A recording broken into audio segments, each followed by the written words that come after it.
Welcome to this week's edition of Hawk Talk. Nate's on the road this week, so I'll be running solo. But a lot of events going on campus, and we're here to talk about a few of them today with you.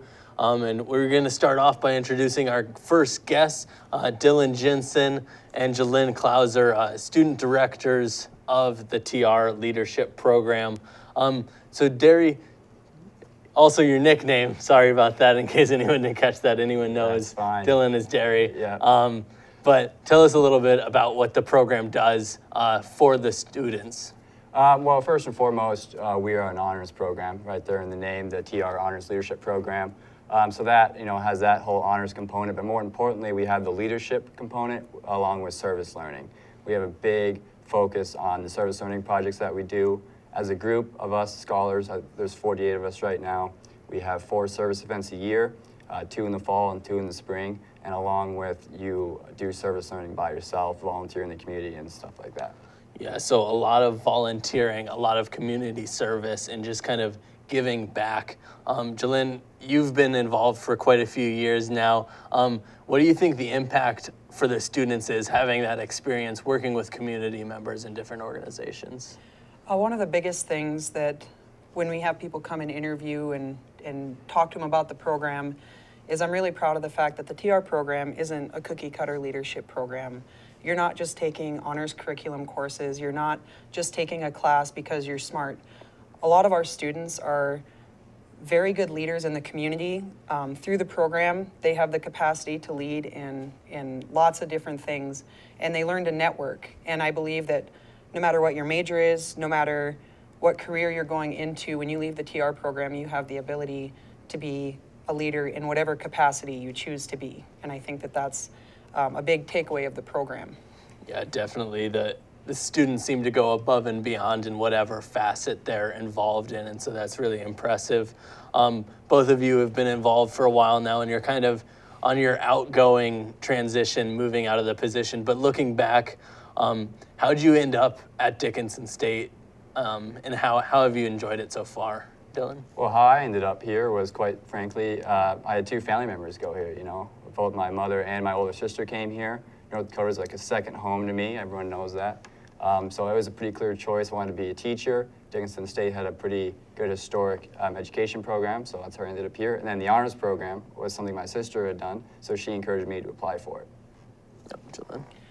I came here to pursue basketball. I wanted to play basketball here, and it was close to home, so that was a big thing. And my brother was a football player here, a 2-time All-American, and he had some success. And I saw the community that Dickinson State had within itself, and that was a really big, important thing for me coming here, was having that family aspect.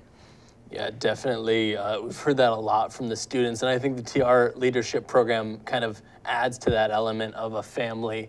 What do you see you have kind of a mentoring program, freshmen to seniors. What's that like for the freshmen? I think when you come in as a freshman, sometimes the program can be overwhelming. When you come in for your interview, we lay out 4 years in half an hour.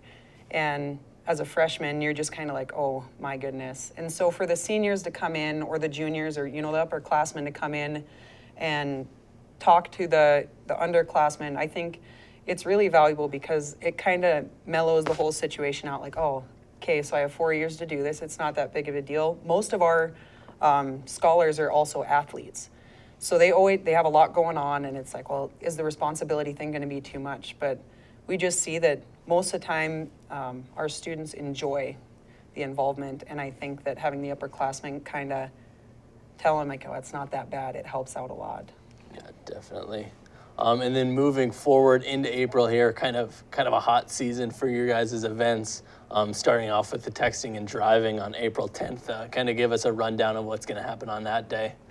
Well, on April 10th, that starts off our week-long texting and driving awareness campaign. That's something that's near and dear to our hearts, spreading word of the dangers of texting and driving. We lost a scholar the summer of 2013. So that's why we do that. This is the 3rd year doing this campaign. April 10th it starts. We have a distracted driving simulator we're going to have on campus, open to DSU students to come in. It's kind of like a go-kart thing, kind of be fun, but then at the same time, it simulates slower reaction times by going through this course. Like, it's electronic, so have the students see what it's like to, you know, have your reaction time slowed and like how that affects your driving. So that starts off on Monday. Yep, Wienbergen Gym, 3 to 6 p.m., so make sure you head out to that. And then April 12th, you have a couple speakers coming in. Just give a little bit about their background. On April 12th, we will actually have 2 presentations. We're going to be doing one for the high school students in the morning. We're bringing in JC Good and her husband, Steve Johnson. JC has a pretty powerful story. She lost both of her parents due to a distracted driver and barely survived herself, and has made leaps and bounds towards even being, you know, coming back into a functioning society and stuff.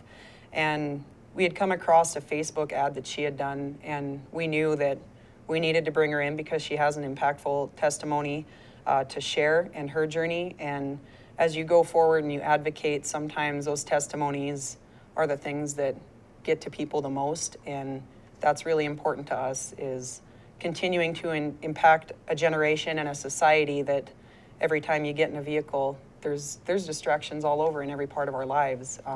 So we're excited about bringing her in because she's going to be phenomenal. Yeah, definitely. What time can you catch that on campus?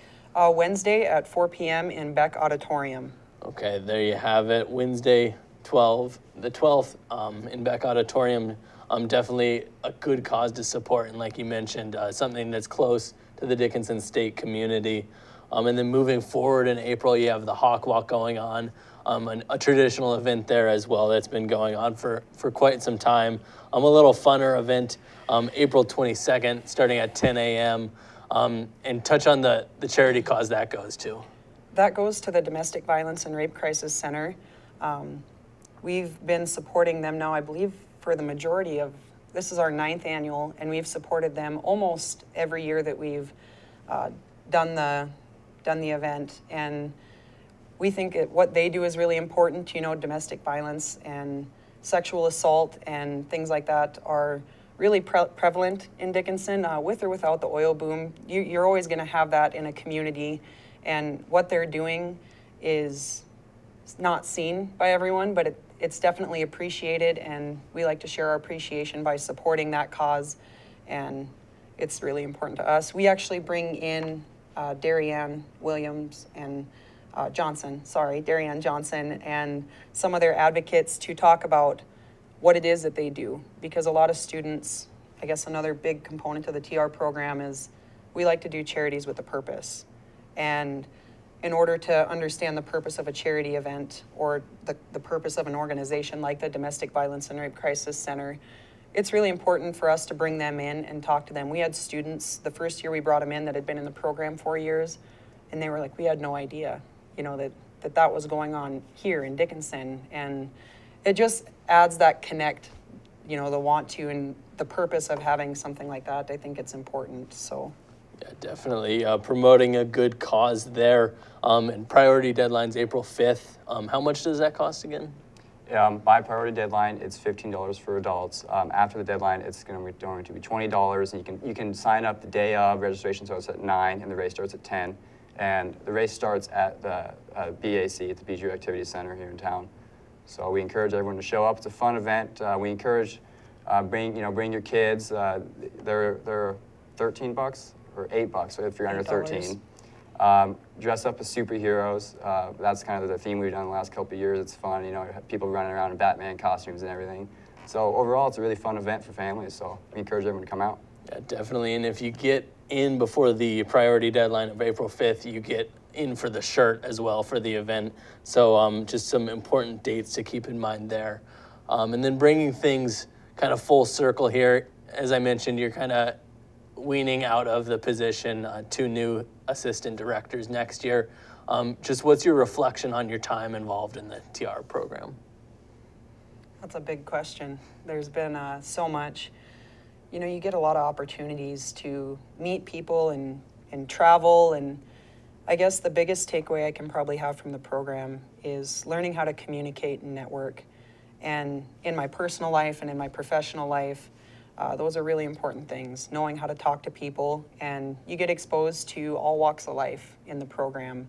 And, you know, getting to meet people like the people at the Domestic Violence and Rape Crisis Center, the Moore family, Janae's family, you know, when we started the Texting and Driving Awareness campaign.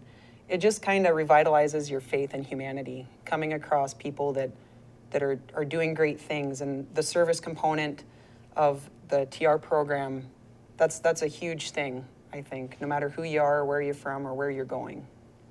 Definitely. Yeah, I'd agree with that. On the leadership side, as you said, we have the mentors. Like, I probably wouldn't be in the position I would be unless my mentor had been a student assistant director before me. He really encouraged me to do it when he was graduating. And so it was like, you do things that you normally wouldn't try to do. Like you get pushed in the TR program. It's like the purpose, you know, go beyond what you're comfortable with. And that has been the most beneficial for me personally.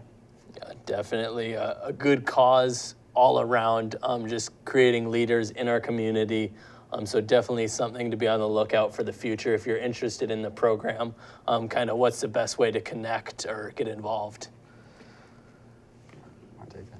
Yeah, I can. Mary Kovash or Dr. Holly McBee, the director of the program, who is in her first year in the director position. And we're really excited about having her there because she's so excited about the program and so willing to ask questions as well as answer any that people have about the program. So we have, if they want to come up to the office in May Hall or email us at dsu.trhlp@dickinsonstate.edu, we can put them in contact with Mary or Dr. McBee, and both of them are very passionate about the program and a very important part of the program, and they don't always get the credit that they deserve, but I would just contact us and we can put them in contact with either of those two. Yeah, definitely. So for any future students out there interested, kind of hit that up, and any businesses or leaders in the in the area that want to get involved, definitely is something to consider. We'll be back right after this quick break, talking about a few other events going on campus. Life is full of many successes, achievements, stages. Every year we grow, things change, and pretty soon we realize we want and need to do more. When you're ready for that next step, Dickinson State University will get you there. Find out how at dsublue.com. Welcome back to Hawk Talk. As I mentioned, a couple other events to keep on your calendar. First being the Let's Dance Music Through the Ages. That's Friday, April 7th at 7 p.m. in the Student Center. But come early at 6:15, there's a pizza social, and that's all free to the public. So come on out.